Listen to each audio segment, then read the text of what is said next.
It's your boy, Akinola Disu. And Chuck T's. And welcome to Driving While Black podcast. We in these LA streets and we navigating the black experience. Thank you for riding with us, y'all. Thank you. How you doing today, Chuck, man? I'm good, Akinola. How you doing, brother? I'm blessed and highly favored, man. Man, I love it, man. I can't complain myself. Absolutely, bro. How was your week, man? My week was beautiful, man. You know, hung out with the family. Okay. Had dinner with you and your family. Absolutely. You guys cooked up some mean fried chicken. Got to. Mashed potatoes. It was lovely. And throw in the salad, too, you know, because we got to have our greens. You got to have your greens. You got to have your greens, we man. But how was your week, man? We getting close to the holidays, to Christmas. Yeah, man. So a lot of Christmas shopping, a lot of ripping and running, you know, getting prepared. I got to meet with my family and my wife's family. Okay. So, you know, I got to... You got to do the 2 Christmases. Yeah, we're doing 2 in 1. So, you know, we getting that ready. You know, Christmas is... Okay. You know, it nice, is what man. it is. But the people that be watching this, it'll be in 2021 regardless anyway. Absolutely, man. But I had some good news, you know, drop on my doorstep this week. I found out yesterday I'm having a little boy, man. Hey! Another boy to add to the family, you know? Hey, got another boy. Yeah, so another... Roughhouse him up a little bit. Absolutely. So another king to raise up in this crazy world. But we're going to get him right, man. Make sure he's, make sure he's educated. Make sure he's book smart, street smart. And, he knows what's going on out here. Definitely, man. We love it. You know? Absolutely. Well, again, thank you guys for joining us on another episode of Driving While Black podcast. Today, should we give them what we're talking about today? I think we should. All right. So today we're going to be talking about our cultural heroes. We're going to be talking about, just black excellence. People that have made a tremendous impact on the black community in a positive way. You know, people that have offered inspiration, hope, motivation, and have laid the foundation for those to come after them. Definitely. And to define a cultural hero for me, it's kind of it's a person who, set the bar. Set the bar, okay. You know, you can kind of think of in sports today, Michael Jordan set the bar for LeBron. So now we have these Jordan-LeBron debates. Can LeBron reach the bar Jordan set? The great before him. So to be a cultural hero in my eyes, you have to be from generations past that set the bar for the current generation to strive for. Gotcha. Feel you. For me, it's just someone who, again, has empowered the black community, has pulled up their fellow brothers and sisters and created opportunity for those in their community, for those around them, and someone that really just stands on morals and is really willing to put it all on the line for the people. Definitely. So let's get into it, man. But before we get into it, this is only our second episode, so we want to kind of reiterate and let you guys know what we're all about and why we started this platform. We started this platform, Driving While Black podcast, to really talk to our people, talk to our black and brown sisters about, some of the immediate issues going on in the black and brown communities, and some of the, the long-lived issues as well, and see if we can kind of, go through some healing together, kind of talk it through like therapy, and, build upon some ideas to help us move forward in a positive way. Definitely. Our goal is to uplift our brothers and sisters and impact them in a positive way, because at the end of the day, we all need that extra push, and if we can provide that extra push for anybody out there, we did our job. Yeah. So if we can, we definitely want to inspire, we want to motivate, we want to celebrate as well, and we want to support our black, brothers and sisters. So, that's why we started this platform. So, if you guys can, help us out,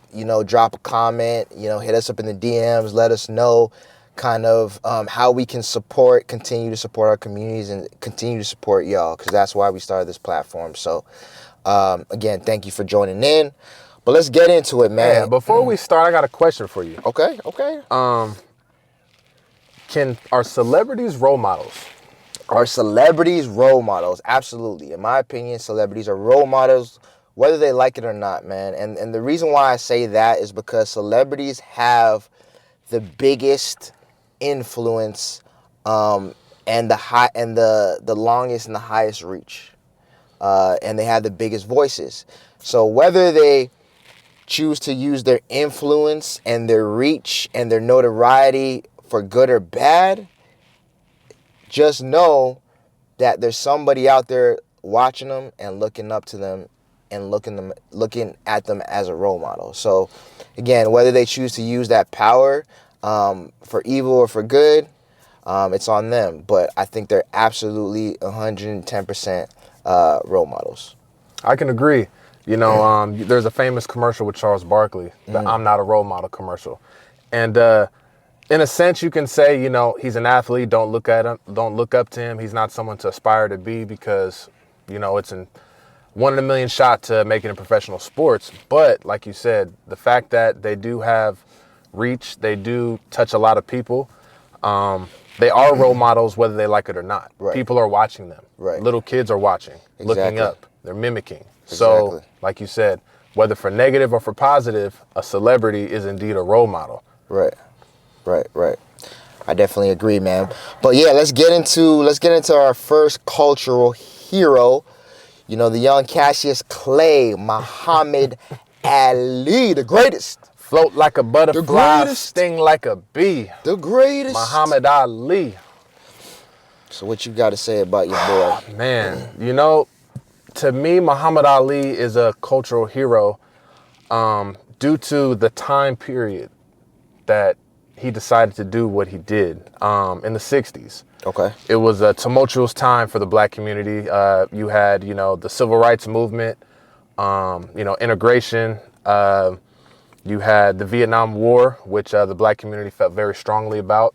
You know, so it was a very, very tough time for our people during that moment.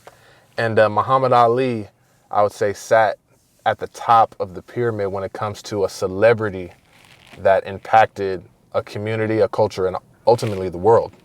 110%. Yeah. So Cassius Clay, man. So a brief story from what I know, that he had an experience that kind of changed him. Obviously, the most controversial thing is, you know, his name was Cassius Clay. He made the personal choice to join Islam and follow the teachings of Elijah Muhammad, and he changed his name to Muhammad Ali. From him being a sports superhero, the greatest of all time, he converted to Islam, and that was very controversial. You know, at that time and even up to today, there's a lot of negative stereotypes and connotations to the Nation of Islam, right, just in that whole belief system. So when he decided to, you know, put himself into that, he automatically became one of the most polarizing athletes of that time. Right. The one thing that stood out to me about his story was when he won the Olympic gold medal, you know, champ of the world, you got that big, nice gold medal on your chest, and he goes back to his hometown. And he's like, you know what, I'm going to go eat downtown. I think this was in Kentucky. And at that time, black people weren't allowed to eat downtown. So, but in Muhammad Ali's mind, I'm the champ of the world. Right. I have the U.S. Olympic gold medal on my chest. So I'm going to go downtown and I'm going to get me some food. Right. So he goes downtown and the lady server says, we don't serve Negroes, you know?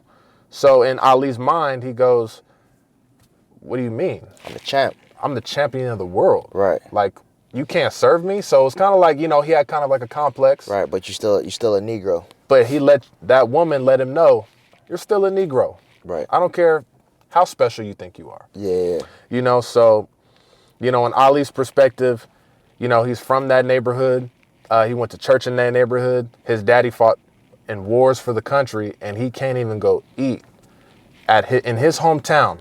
He can't even go get a sandwich, you know? So that kind of, to me, changed his mindset on how he wanted to be vocal about the oppression that happens in everyday lives of black people in America. Right.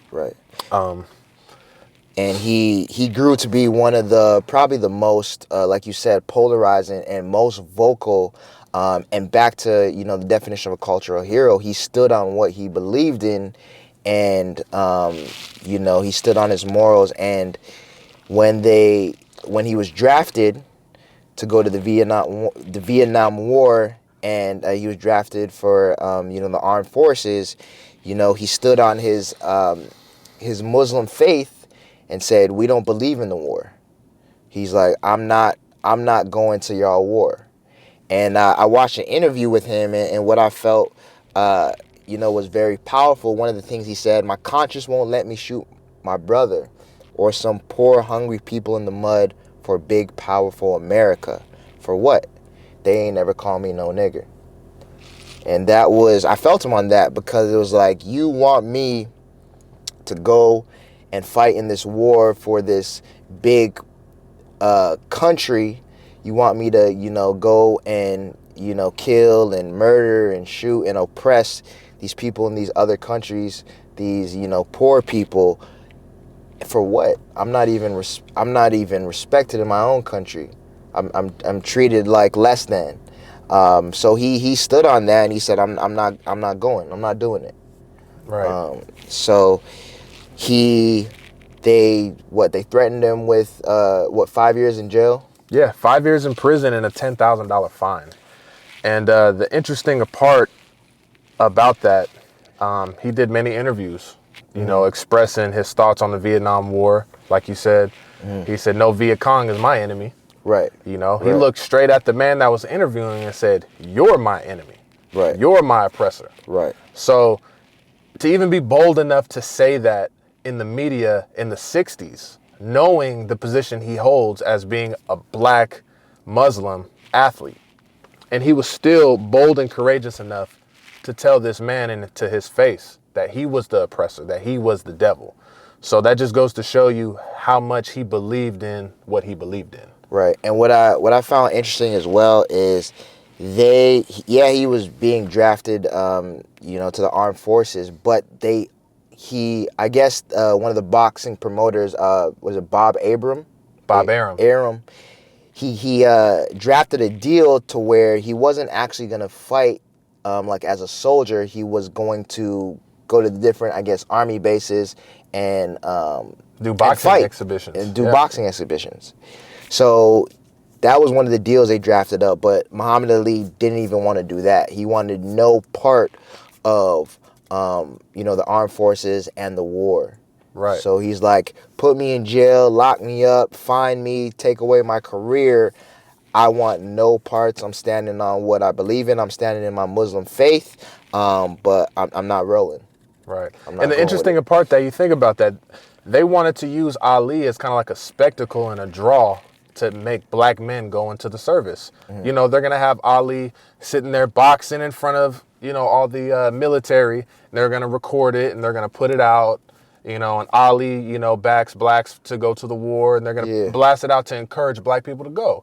So he's like, you're not going to use my celebrity to encourage people to go. And most of them feel like me. Right. So I'm definitely going to stand behind my people. Right. And it's interesting you say that, because I was reading an article, and one of the articles said, what if everyone had this mentality? What if everyone kind of denounced the being drafted and going into the war? That would kind of stop and end the war in its tracks. So it was almost like he was way ahead of his time, and he was onto something in regards to you kind of, ending wars. If everyone had that same mentality of, I'm not going to another country to kill and oppress and, beat innocent people. If everyone had that mentality, then maybe there'd be no wars. That's very true, but you would think on the flip side, if, say, all black people denounced the war, black people would then they'd be demonized in the media. Sure. We would be looked at as anti-American, even more so than they already think we are. For sure. And that's another layer to it, because another big controversy was the Cleveland Summit. So when Muhammad Ali met up with Bill Russell, Kareem Abdul-Jabbar, met up with Jim Brown, and met up with other members of the Nation of Islam. They initially came together to convince Muhammad Ali to kind of quiet his voice and just back off his stance. Yeah, just back off his stance and go, do his exhibition fights and just do what the government essentially was telling him to do. And in that infamous meeting of all these well-renowned athletes and celebrities that were there to literally convince Muhammad Ali that he was crazy and that he should back down from the government and he should just go into the army, he literally convinced them otherwise. He was so passionate and rooted in his faith, and he believed that he just didn't believe in the war, where he was able to convince them that it was a bad idea, and essentially that he just wasn't having it and he wasn't going for it. And I remember in an article that Sports Illustrated did on Kareem Abdul-Jabbar, I'll read it. The quote says, "He has something I've never been able to attain, and something very few people I know possesses. He has an absolute and sincere faith. I'm not worried about Muhammad Ali. He is better equipped than anyone I know to withstand the trials in store for him. What I'm worried about is the rest of us." That's powerful. That was very powerful.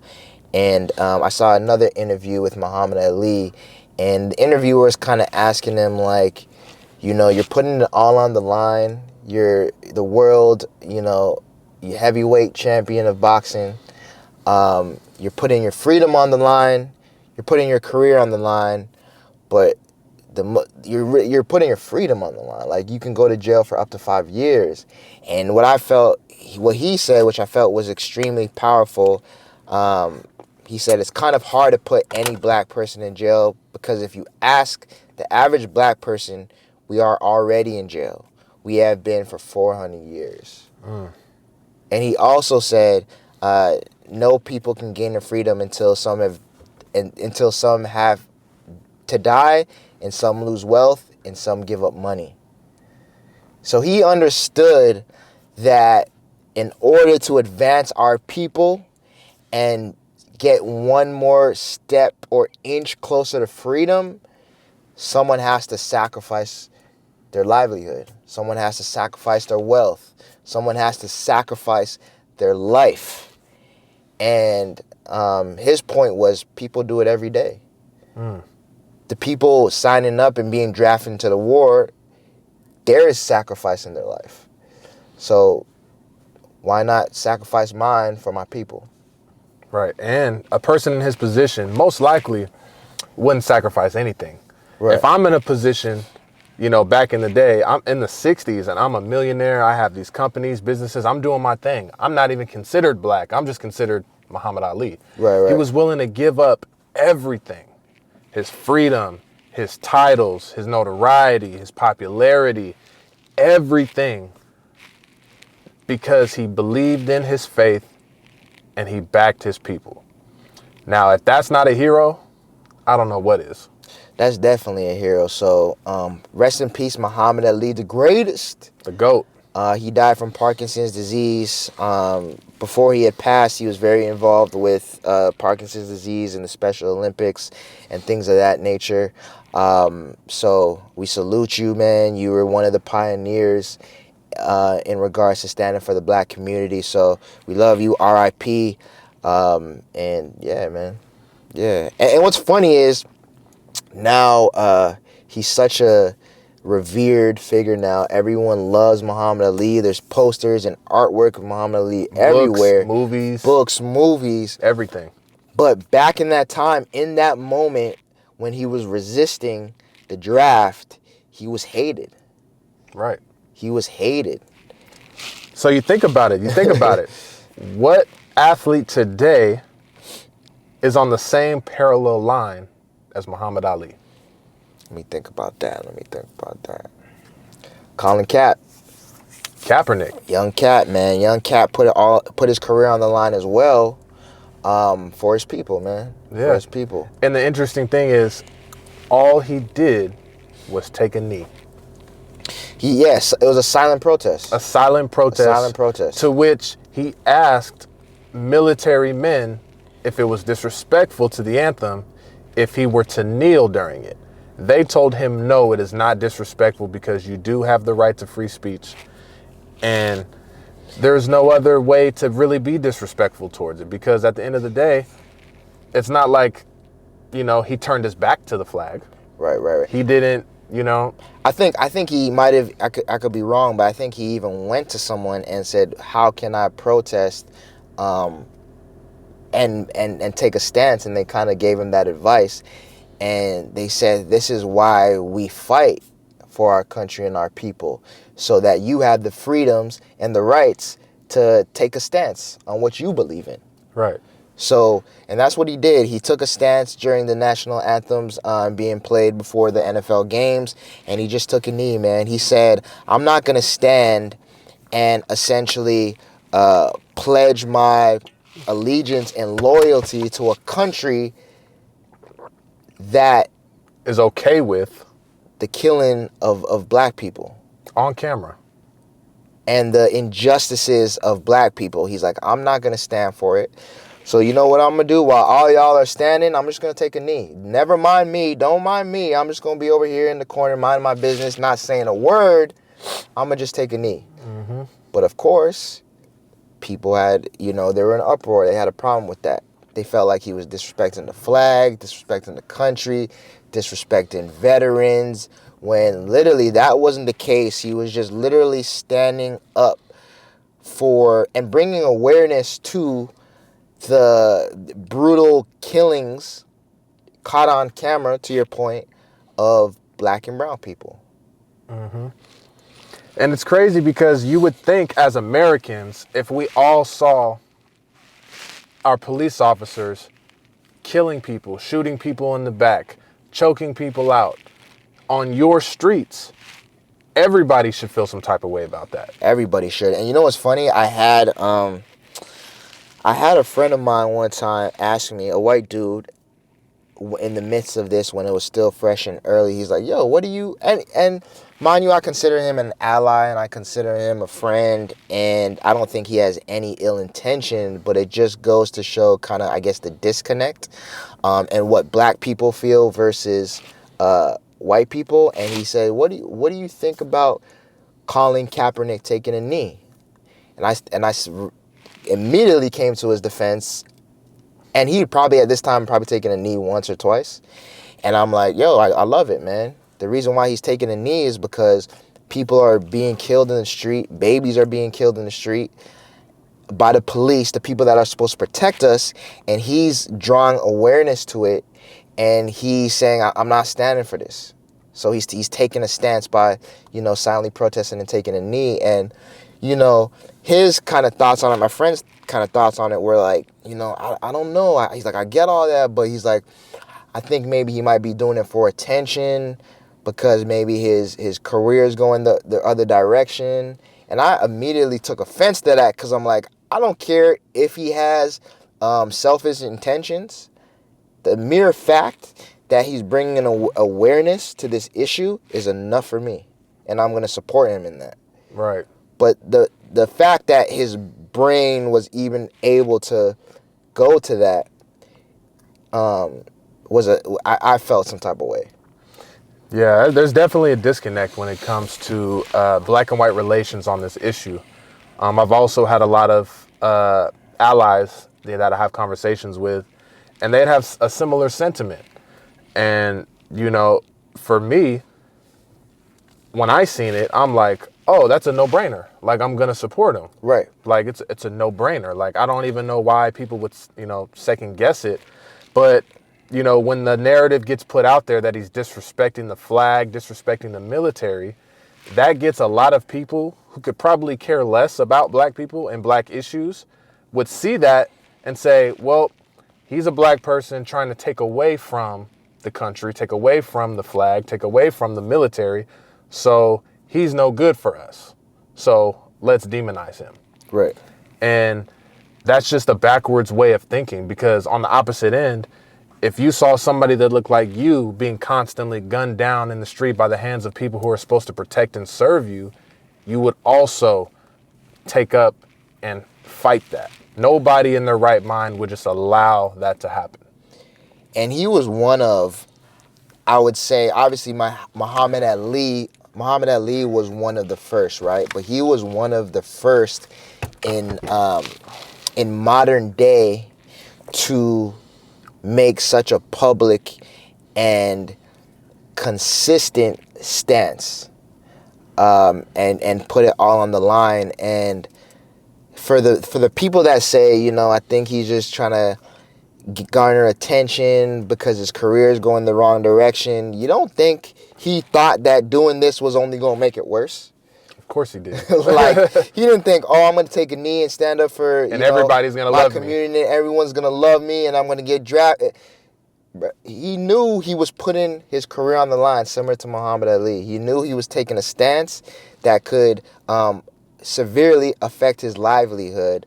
But similar to Muhammad Ali, he said, what's more important to me, my career and football, or putting a light on the fact that people that look like me, people that look like my children, my cousins, my nephews, are getting killed by the hands of the police and the people that protect us. And I really appreciate it because he was one of the first celebrities and people with that reach. We go back to reach and influence that took a stance and that could garner the attention of the world. So it goes back to, you know, celebrities being role models, and he's someone that used his influence and his reach and his celebrity and notoriety for good. Definitely. So salute Muhammad Ali, the greatest. Salute Colin Kaepernick. We riding with you, my brother. And for Colin Kaepernick, you may never touch the football field again, but you've touched all our hearts, and you will forever be remembered as a cultural hero. You're a cultural hero, my guy. Salute to Cap. Salute. Who's next, man? Man, the next cultural hero in my eyes is this man on my shirt right here. Malcolm Little. Malcolm Little, better known as Malcolm X. Malcolm's life is very interesting to me. Okay. Because, you know, he was born, actually, I think he was born in the 20s. He was born in 1925. Yep. So, you know, he was born in a time where oppression and racism was at a real all-time high. Mm-hmm. You know, he was born in 1925 in Omaha, Nebraska. His parents, fortunately for them, they were followers of the Pan-Africanist Marcus Garvey. Okay. Which was earlier. He was actually a Jamaican that created these Black Star Line ships, and he wanted to take Black Americans out of America and send them back to Africa so we can build up the nation. Okay. So Malcolm Little, Malcolm X's family, his father, his mother were followers of Marcus Garvey.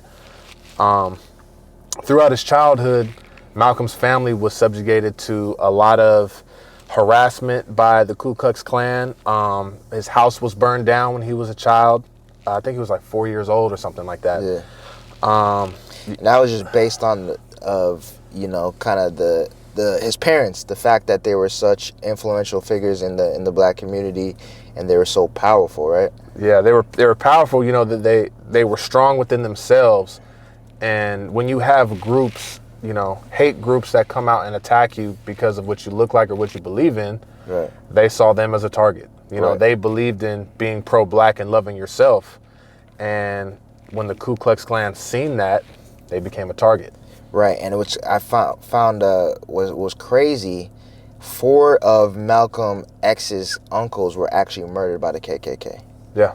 So imagine growing up as, you know, a Black kid in America and seeing your parents do all these amazing things and in their own right, you know, be cultural heroes, right? And they're being targeted by this hate group, by the KKK. And growing up and seeing your 4 uncles being murdered again by this white supremacist hate group. That that's going to mold you in a certain way. Yeah, that's going to definitely, you're going to have a certain type of thought process after experiencing that. Right. You know, so, and that's just his early childhood. He's had a lot of things that happened to him, you know, preteen. Right. You know, like you said, with his uncles and everything. But moving on later down his life, I would say his early 20s, late teens, he moved down to Harlem, New York. Harlem? And he was, you know, considered a gangster. He was considered a pimp. He was hustling. He was, you know, trying to get it by any means. He was robbing folks. Robbing people, stealing. He dated white women. He, you know, pressed his hair straight. You know, he was... he fell into the trap, so to speak. He fell into the trap, and he exuded a lot of self-hate. I believe with black men, if you straighten your hair, you're subconsciously, you're saying, I hate the way my hair is. I need it to be straight. I need it to look like this standard. So by him straightening his hair, he thought it looked better than his natural hairstyle, which I believe, you know, black people, your hair is beautiful. You know, Absolutely. you love the skin you're in, love your hair, love your features, love everything about it because it's unique to you. Right. You know, so Malcolm learned that lesson the hard way. I believe he went back to Boston. He committed a robbery with a couple people. Yeah, like a string of robberies. Yeah. A string of robberies, and he got caught. And he went to jail. Yeah. I think he did about 7 years. 7 years. Did about 7 years. And in that time, there's one thing about black men when we go to jail. There's only a couple options we have. You know, if we go to prison, we know we're about to do a long bid. You can either, you know, you go to prison and you fit into, you know, the prison culture. You indulge in the drugs and the gangs and the violence and whatever goes with that. Or 2, you can use that time to rehabilitate yourself and to get yourself in a mental and spiritual place, you know, afterwards better than when you went in. And I believe that's what Malcolm did. He went in to prison, and his family started sending him letters about the Nation of Islam and about Elijah Muhammad. And he grew interest over time in the nation. And I believe he met somebody in prison that was of the nation. Right. And they kind of schooled him to it, you know, let him know how it really goes. And he kind of was in his cocoon stage of his metamorphosis in prison. You know, he was locked away physically, but mentally and spiritually and emotionally, he just kept growing. Right. And more mature and more intelligent and loving himself more and more as those months and years went by. Knowledge of self. Gain knowledge of self, yeah. So, you know, once he gained that knowledge of self, he had the courage to actually write Elijah Muhammad and have some type of dialogue with him. Right. And once he got out, you know, that was pretty much the first thing he wanted to do was join the nation. And that's what he did. He studied, I guess, under Elijah Muhammad. Yep. And I think he quickly moved up the ranks, and he became, again, similar to Muhammad Ali. He quickly, just by the way he was able to kind of captivate crowds and the influence he had on his community, he quickly became a target by the FBI. Oh yeah. And his whole philosophy, you know, different from Martin Luther King, who was also a cultural hero, was, you know, we're gonna be respectful. We're gonna hold ourselves to a certain standard and decorum, but if we are met with violence, if we are met with hate, we have to match that energy. And that was kind of Malcolm X's whole thing. Whereas Martin Luther King was, we need to turn the other cheek. You know, we need to lead with love. We need to, you know, kind of in the words of Michelle Obama, when they go low, we go high. That was kind of Martin Luther King's philosophy. And Malcolm X wasn't down with it. He's like, the only way to kind of flip this thing on his head, this whole racism, this whole systemic racism thing that's in play, is we got to match their energy. If they come with guns, we coming with guns. If they're coming with violence and that's how they want to play this game, we're coming with violence. That's the only way we're going to be able to flip this thing on our head, is if we stand up for ourselves and let them know we ain't going for their shit. Right. And I think the Martin Luther King philosophy mixed in with the Malcolm X philosophy, I think they're both needed, right? I think that's why they're both cultural heroes. It's we need to match energy. We need to be able to defend ourselves. But we also need to also lead with love. And we also not need to always, sometimes when they go low, we do need to go high. Sometimes when they go low, we need to be right there with them. Right. So that's kind of what I got from Malcolm X. Yeah, I think they're both necessary, Martin and Malcolm. Definitely. And I don't know if you know this, but if for those of you out there that are into Marvel, X-Men was actually created based off of Martin Luther King and Malcolm X. Martin Luther King represented by Professor X and Malcolm X represented by Magneto.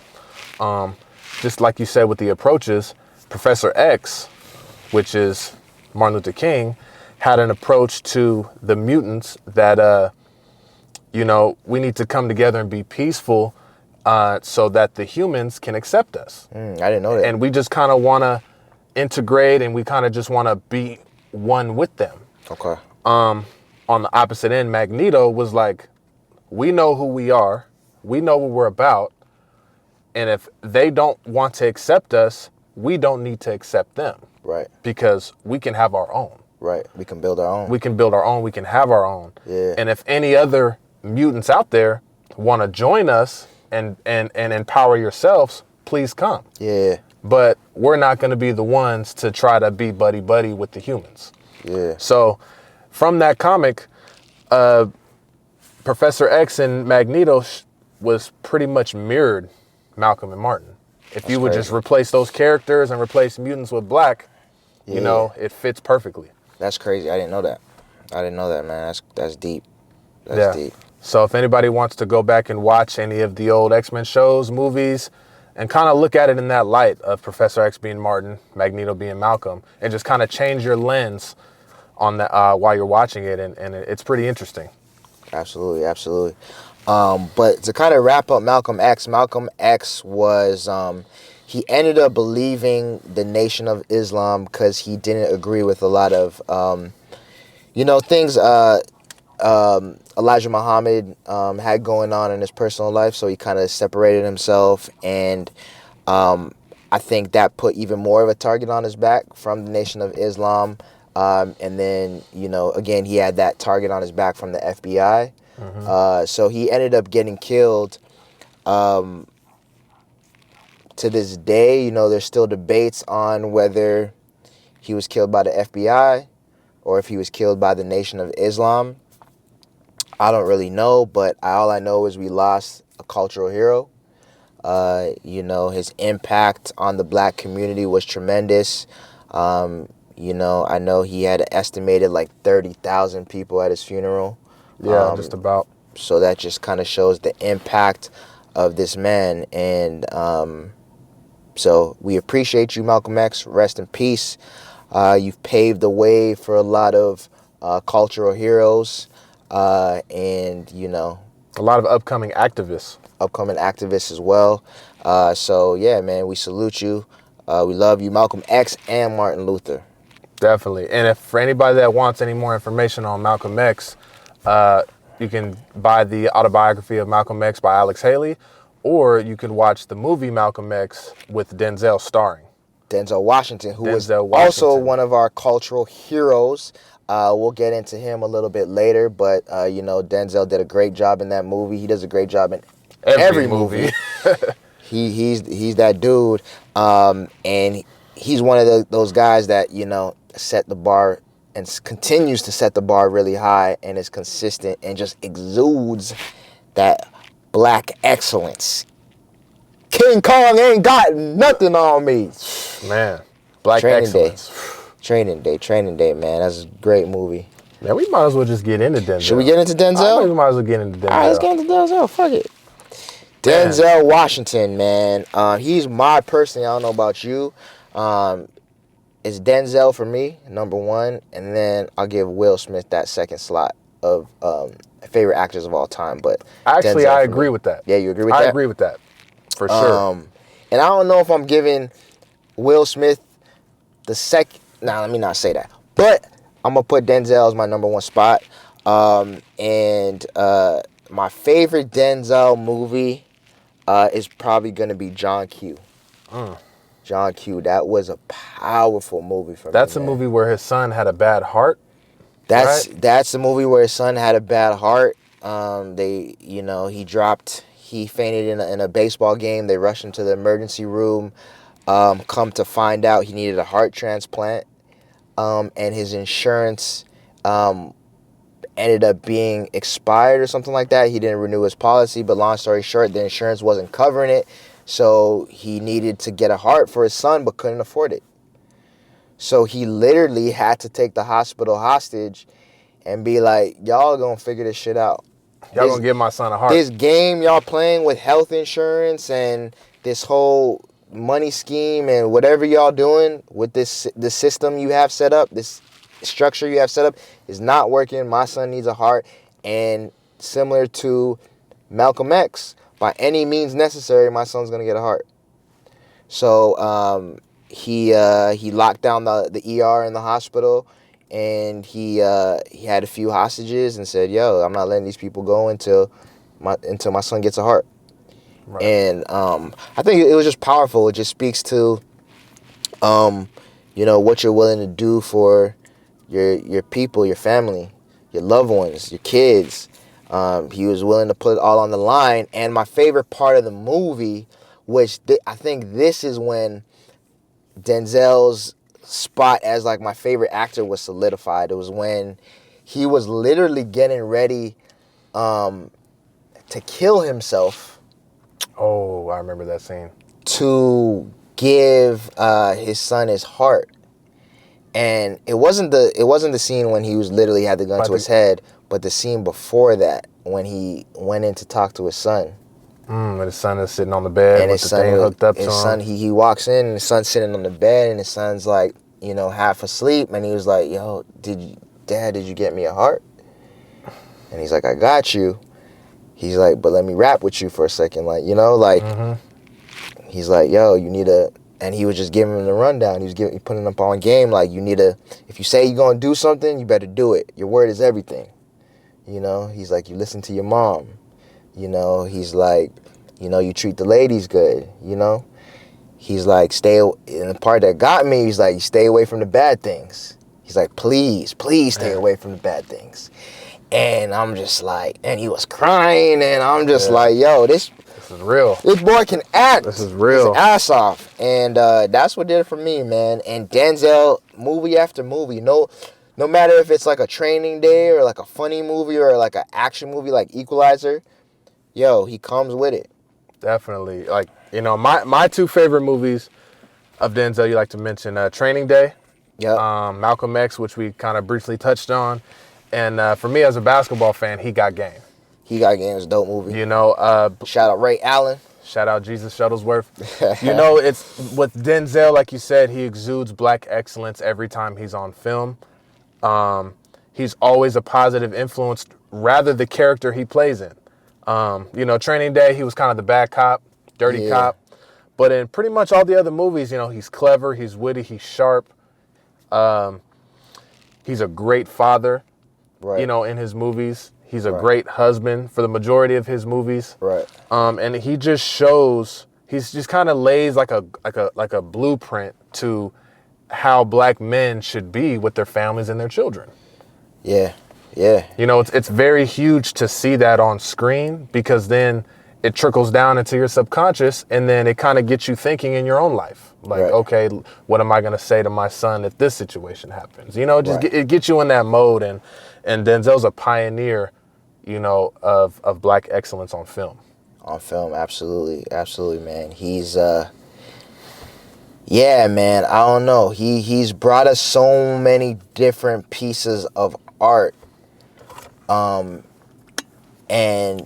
I would say art that the black community could be really proud of, and I think I don't want to speak for everybody, but I think he's probably pretty much all of our favorite actors, as far as male actors go. But man, again, he's a cultural hero. Just again, he sets that bar high. He exudes black excellence. He's consistent with his movies.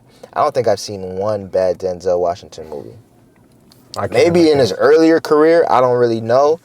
But I don't remember ever seeing one bad Denzel movie, one movie where his acting was subpar. His acting is literally always top notch. It's actually amazing. It's incredible to watch. Definitely. Did you hear about that one quote? Well, I forgot what movie he was doing, but he had a scene. He had to kiss a white woman on camera. Okay. And he felt some type of way about that. He actually refused to kiss a white woman on camera out of respect for black women. So I think that's very powerful and important to know that he knows the world is watching him.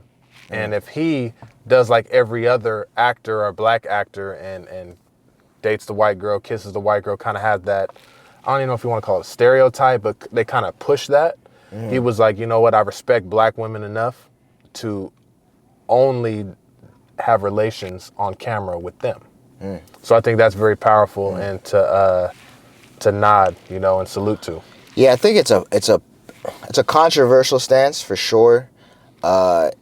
It's a powerful stance. What I get from it is that, black women, especially in Hollywood, are kind of given the short end of the stick, right? They're not given as many opportunities as, their white female peers. So I think that stance is kind of just shedding light on that. And hopefully and potentially creating an opportunity for black women to get more lead roles. And at least putting light on it and starting that conversation. Right. So I think that's, again, for his celebrity and his level of notoriety to kind of just take that stance, that controversial stance, and say, hey, this is what I feel. This is how, this is what I feel. I want to stand and support my black sisters. I think that's commendable. That's commendable. So we salute Denzel for that, and we salute him for his art, man. Definitely a cultural hero, man. We'll be, from our parents to grandparents to our kids, they'll all, watch Denzel and see his greatness. Absolutely. And speaking of, you mentioned Denzel kind of laid the blueprint for other actors to come. Someone that also laid the blueprint for his peers and, the younger generation coming up with Jigga Jay-Z. Sean Corey Carter. The Mr. Blueprint himself. Jay-Z, man, one of my favorite rappers of all time. Definitely a culture hero to me. Because he really laid the foundation in regards to, I feel like, entrepreneurship in hip-hop. He, in his early career, he went to labels to try to get signed like most artists do. And he got, kind of turned down by the major record label. So instead of quitting and giving up, he said, you know what, I'm gonna get together with my people and we gonna build this thing on our own. And, Rockefeller Records was birthed by Kareem Burks, Damon Dash. And that's probably one of the most legendary hip-hop labels, period, to date. I think it's the most known. You hear Rockefeller and Rockefeller Records. Yeah, you hear it. You know who that is. You know Jay-Z. State Property. Beanie Siegel, Freeway. Kanye West. Rihanna. You think You know, Beyonce, that's his wife. Obviously, she wasn't under Rockefeller Records, but just his stamp on the game and his influence on the music industry, period, is incredible, man. He had, I think, 13 or 14 studio albums. He's That all went platinum. He's one of the best-selling music artists of all time. And I think he has, 22 Grammys? 21 set, what do you say? 21 Grammys, I'm a savage. But I think he has 22. Keep racking them up. But yeah, man, but the reason why I think he's an impeccable rapper, he's one of my favorite rappers, him and Biggie. But he laid the blueprint in regards to entrepreneurship and how to kind of own your own and come in the game with equity and come in the game with ownership and kind of not selling off yourself to these major labels, and just partnering with these major labels and keeping your equity and keeping your ownership with Rockefeller Records. And he went on to create Rocawear, which I know when I was growing up was huge, was big. Right. I loved Rocawear. I don't know about you. I had it. I loved Rocawear. We all had it. We all had it. And, you know, he went on to create the 40/40 Club. And then he went on to create Tidal, you know, a streaming platform. And now went on to create Roc Nation.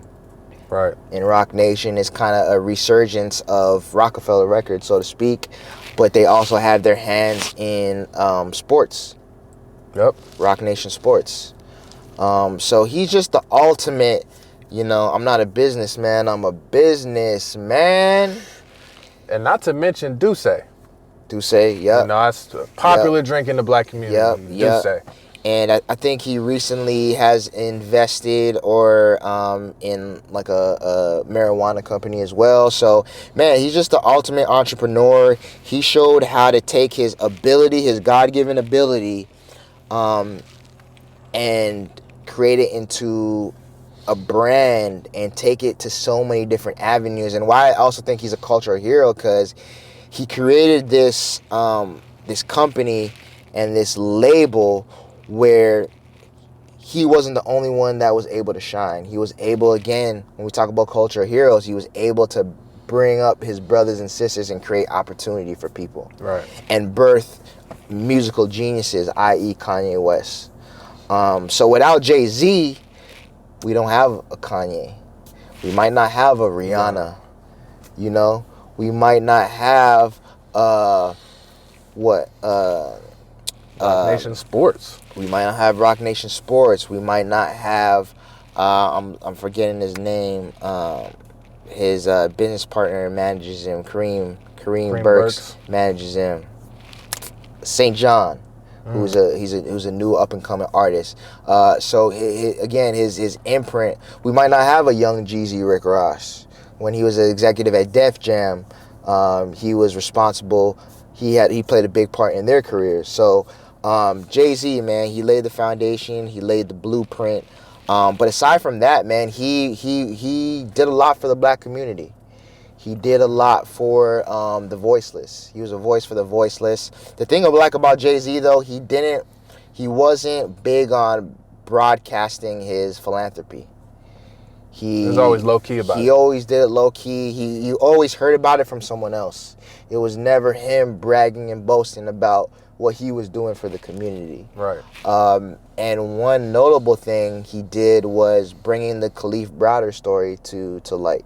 Do you remember that story? Kalief Browder story. I remember the name. Yeah. There's so many stories. So he was a young kid in New York, and he got arrested and charged and convicted and sentenced to jail for a robbery that I believe, based on the documentary and the evidence, that he didn't commit. And I think he spent at least 3 years in jail. I don't know if he was awaiting trial or whatever, but they ended up releasing him. But while he was in jail in Rikers Island, he was a young kid, man. He got beaten on a daily basis by the other inmates. by guards, and guards turned a blind eye when he got beat by other inmates. So he came out after his 3 years. He gained all this notoriety and attention because he spent 3 years in Rikers Island, one of the toughest jails in America. And when he got out, he tried to get acclimated to society, but he ultimately struggled and couldn't, and he ended up killing himself. So Jay-Z brought that story to light and kind of resurrected it, and kind of just, again, he a voice for the voiceless. So I appreciate and I salute Jay-Z for that, and the countless things that he's done for the black community. And I think one thing that's notable to me is Jay-Z is the first hip hop artist, to age gracefully in the genre of music, because hip hop is still kind of in its infancy stage. It's only 60 years old, maybe? Yeah. And Jay-Z's what? He's 51. He's 51. Yeah. So he was a big part of the whole thing. Right. But you haven't seen too many successful artists transition into that older age, right, and exude the wisdom and the knowledge in music. Right, and be a role model. Quote unquote. So, man, Jay-Z's my guy. Anyone that knows me knows I'm a big Jay-Z fan. Anyone that grew up with me knows we had many arguments in the lunchroom cafeterias about Jay-Z. Who's the best? You couldn't tell me Jay-Z wasn't the best. It's a hard argument now. Well, can't say he's not. Oh yeah, he's solidified. He in my opinion, he's it. He's definitely top 3. If you want to argue Biggie Smalls or Pac, I'm fine with that. But he's the greatest living rapper. That's for damn sure. I say Jay-Z with the longevity, it trumps Biggie and Pac. It trumps Biggie and Pac, but also just, again, the entrepreneurship, again, setting that foundation, that blueprint, and the philanthropy, and just looking out for his people, and also just giving us other great artists. Again, like I said, Kanye West, man. Right. That's without Jay-Z, we don't have a Kanye West. We don't have a lot of the great music that we have today. We might not even have a Drake. We might not have a lot of artists, because a lot of artists were inspired and looked up to Jay-Z. Definitely. So think about your favorite hip-hop artists, and think about if they were inspired and motivated by Jay-Z. We might not have them. We might not have a Nipsey Hussle. We might not have a Neighborhood Nip. Right, because he was directly inspired by Jay-Z. He was directly inspired, and I feel like he said in Hustle and Motivate, I did it the Hova way. Right. He followed Jay-Z's blueprint, and that brings us to our next cultural hero, without a doubt, the late, great Neighborhood Nip, Nipsey Hussle, man. Rest in peace. The marathon continues. TMC, man. Way to flag. Man. Let's go. Who said it? I think Kamala Harris said it when Nipsey Hussle died. She said we're worse off. With Nipsey's passing in depth, as a community, as a nation, we're worse off.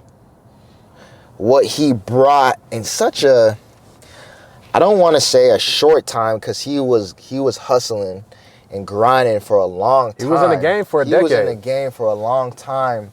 Yeah, so let me not say a short time. What he was able to do for his community, LA, the Crenshaw district, South LA,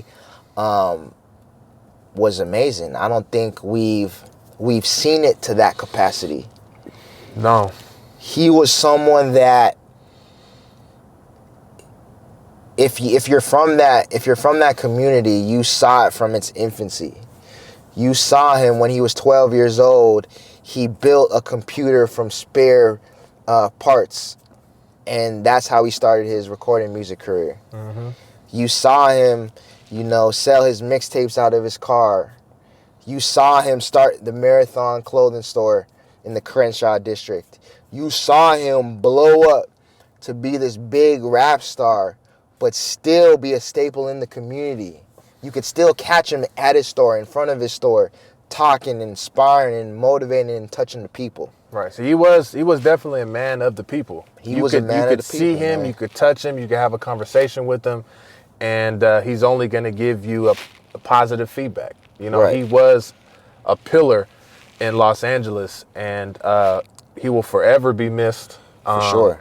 His music was inspiring. He told his story. It was all truth, 100% facts, Right. no lies, and it was a very, very tragic situation, you know, of his passing. Unfortunately, he died at the hands of another black man.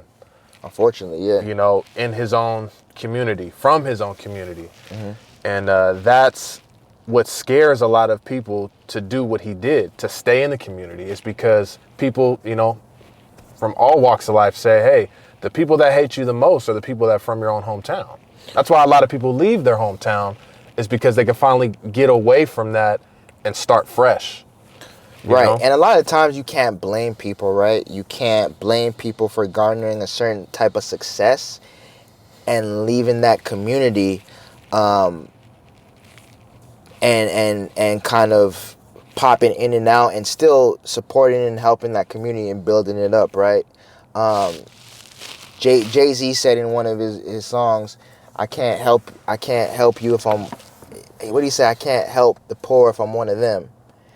So I get the whole idea and the mentality of, you know, garnering a certain amount of success and money and wealth and leaving the community you're from and, you know, popping in and out to help the community and support the community. And that's why Nipsey Hussle was rare, because I think he knew the risk of being so accessible, but I think he also knew he was more of influence if he was in the community, if people could come up to him and talk to him, if people could see him pull up in his Maybach, you know, if people could see his store, the Marathon Clothing, if people knew that he owned that seafood market, that he, you know, owned that Fat Burger, he knew that weight would hold more weight versus not being seen, not being in the community, just kind of popping in and out. Because it shows when somebody is there and you see them from the ground up, like you said, selling CDs out the trunk to buying a building. Like, the people in that community saw him grind. So they know his success wasn't an accident. Right. They seen it. They touched it. They Right. felt it. They Right. knew it was possible. Right. I like to say, you know, for me personally, I can't listen to somebody and learn. I have to see somebody do something to learn. And he did exactly that. He was an example where people can watch him make those moves and become successful. And it was inspiring to people who wanted the same thing for themselves. He literally followed Jigga and Jay-Z's blueprint from a distance, right? Jay-Z being a huge artist, being from New York, and him being a kid growing up in Crenshaw. He followed that blueprint from a distance, but for a kid growing up in Nipsey's community, that kid is able to study and follow Nipsey's blueprint up close. Like you said, he was able to see him sell the CDs out his trunk. He was able to see him start the Marathon Clothing store. He saw people in his community saw when he got arrested in front of his store. You know, people in his community saw and knew he was hiring people in the community, past felons, people with records to work at his store. Right, which is damn near impossible for felons to get jobs. So he employed the people who couldn't get jobs. He employed homeless people. Right. To work for him. And if that's not shows leadership, and that shows giving people second chances and believing in the people in his community, I don't know what is. I don't know what is. And people, you know, when he initially died, like, you have people that say, well, you know, what I mean, he was a gangster. You know, he was part of the Rolling 60s. He wasn't, you know, this saint that everyone was painting him out to be. But, you know, I think he was just, he was you know, he was a part of his environment. You know, that's what he grew up in. Right, he was born in it. He was born in it, and the gang culture in LA is very prevalent. If you born in a certain area, if your family and friends are of that culture, that's just kind of how you're gonna grow up, and that's what you're gonna be. But the fact that he was able to come out of that and, you know, move past that chapter of his life, and again reach back for the people that he grew up with. And the fact that he was, I think he died on a Sunday. I think that next day on that Monday, he was supposed to meet with the police chief to discuss how we put a stop and we put an end to gun violence and gang violence. Yeah. So he evolved, man. He evolved into a cultural hero. Yes, he did. He was definitely a cultural hero, and you know, his spirit lives on in LA. You know, anywhere you go, you will see a Nipsey Hussle mural. Mm-hmm. You will see, you know, TMC, the marathon. You'll see the checker flag. You'll see, you know, he's everywhere. And he'll always be here. He will, man. I just remember the day we found out. It was just everybody, man. I knew it was crazy because, and I said this last episode, you never know how someone's gonna impact you until they're gone, right? And it's like, I'm from Toronto. I'm not even from here, and I was always a Nipsey Hussle fan. But being a Nipsey Hussle fan, moving to LA when he died, I'm like, shit. I could have went down to the Marathon store and probably caught him and dapped him up and, you know, exchanged words with him. Mm-hmm. And that was one of my first thoughts. Like, when he died, it's like, I missed my opportunity. Like, I took him for granted. I thought he was going to be there. Here. Right. I thought he was I didn't think at that stage in his life, especially with just dropping his album Victory Lap and just coming into superstardom, he was going to get taken away like that. Right. And I remember I was on the phone with my sister, and she called me like right when it happened, and she doesn't know much about Nipsey Hussle. The only thing she really knew that he was dating Lauren London. Mm-hmm. But just the emotion from her and me, just knowing that we lost someone who was a hero. We knew he was good for the community. Forget his past being a gang member or whatever. He was someone that inspired the world, man. Definitely. He was. He did. He did inspire the world. It was just amazing just to see. It was an amazing story. The day he had his victory lap, when they drove his body and his casket around, I drove by the Marathon store that day, and I wanted to be a part of that. Yeah. And there was thousands and thousands of people out in the street. Yeah. You know, with their Marathon stuff, with flags, with hats, with anything you could think of to show homage and to show respect to Nipsey Hussle. He had like 20 some odd thousand people at the Staples Center. You know, at his funeral. His procession after the funeral was like 25 miles long. It was just, man, it was a spectacle. It was something to see, man. It was. And for me, I think Nipsey, you know, everybody from the West Coast, you know, Tupac is our guy. You know, he died in Vegas. He repped LA. He repped the Bay. You know, we take Tupac as, you know, he's West Coast. He's our own. But Nipsey was born and raised, and he is ours. You know, he has a similar timeline to Biggie Smalls. You know, dropped his first album, smashed hits, and then, you know, he was murdered.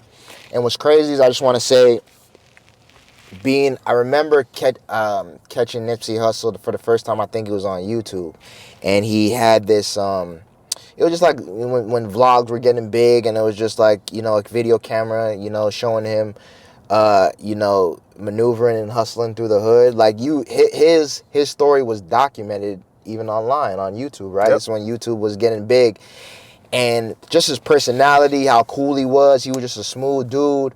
You know, I'm like, I fuck with this dude. And that's when he had Hustle in the House, and He had that big ass chain with the Malcolm X pendant. Right. Yep. I'm like, yo, this dude's cool, man. I want this dude to win. Right. You know, so I would, at that time, you know, I wasn't like really digging up music and downloading music, but I would always check in Nipsey Hussle and see where he's at. And I would always check in and be like, yo, he's not where I want him to be. You know? I would check in, peer out. Nah, he ain't there yet. He ain't there yet. And what's crazy is with Victory Lap, his album was executive produced by Puff. And it was his debut album, official on a major label, right? Mm-hmm. Or distributed by a major label, however that goes. But it was his debut, and it was his time to shine. It was a flawless album, flawless, and literally, it's probably my second best album of all time. Reasonable Doubt by Jay-Z being the first, and then Victory Lap. So the fact that when you listen to that album, and I told that to one of my friends, and my friends was like, man, I would respect your take on it being your second favorite album, but I think that's your take because he died. I'm like, yeah, it is. We will never get another one. We'll never get another one. The story leading up to it, the fact that it's called Victory Lap, the fact that it's Grammy nominated, the fact that when you listen to his lyrics, he's talking about death. He's talking about his encounters with death, being a gangster, growing up, you know, being able to dodge it, being able to get around it. And now, at the height of his career, going out like that, I can't think of a story similar to that. And the music was impeccable. Yeah. Yeah. You know, like I was saying, you know, East Coast has Biggie and their story. Mm-hmm. The West Coast has Nipsey Hussle. Neighborhood Nip. And just to touch on the marathon continues, man. That TMC, that mentality and that thought process will live on forever. Yeah, I think we'll all carry that with us, you know, in the back of our minds, that no matter where you are in life, whether you're on a high, whether you're on a low, just know that, you know, the grind never stops. The marathon continues, and just keep pushing. Keep pushing. And we was trying to find a quote. We were scrambling for a quote, and something just came to me. Was Nipsey Hussle said in one of his interviews, I think it was on Power 105 with Big Boy. He said, I think they asked him a question along the lines of just success and how did you arrive at the success? And he's like, you know, I'm not gonna sit here and say I was always this fly and I was always this good of a rapper and I was always this dude. I am who I am today. He's like I had it all figured out. I had it all figured out.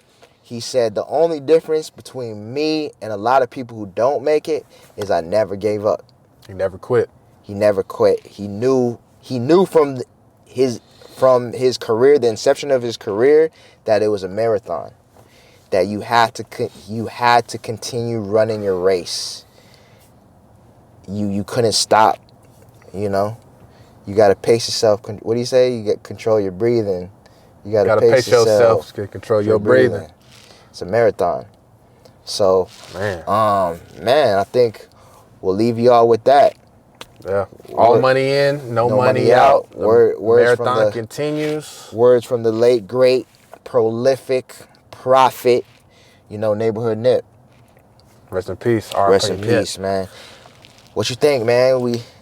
You know, we gave a lot of love to some cultural heroes, some cultural male heroes, but I think we need to... We can't forget about our super women. Can't forget about the super women. Who we got, man? Who we got? Oh, man. The first one that comes to mind of me growing up, she was a musical artist. She was a part of the Fugees. She had her own album, Miseducation of Lauryn Hill. Lauryn Hill, yeah. Lauryn Hill, to me, is a hero because I remember as a kid, and I'm in the car with my aunties, and, you know, as a kid, you kind of don't really know what's going on, right. You know, with the adulthood of everybody. But I remember, you know, you could tell the vibe when she was kind of feeling sad and whatever the case may be. but she would always play the Miseducation of Lauryn Hill album. And I'm talking about, she would get into it. I'm talking about hitting the high notes. It's a dope album.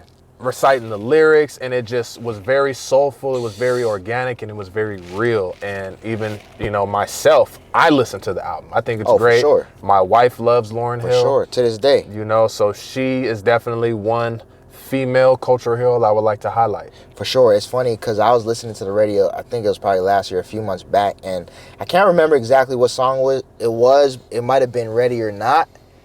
And I was just listening to her harmonize and sing, and I was like, yo, this might be the greatest song I've ever heard in my life.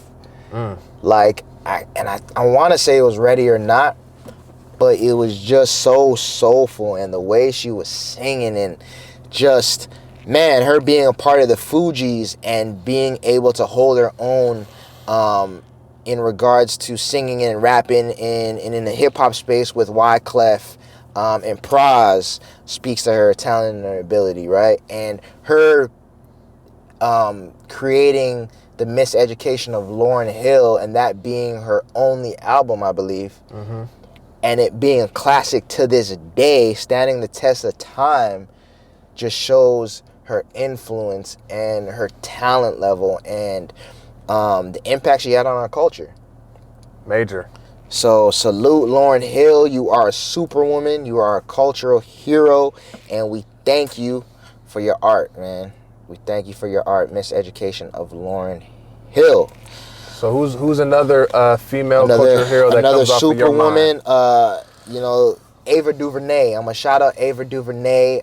She is, I guess, a director and filmmaker, producer, what have you. And I want to shout her out because she has brought us countless pieces of, you know, art representing the black community.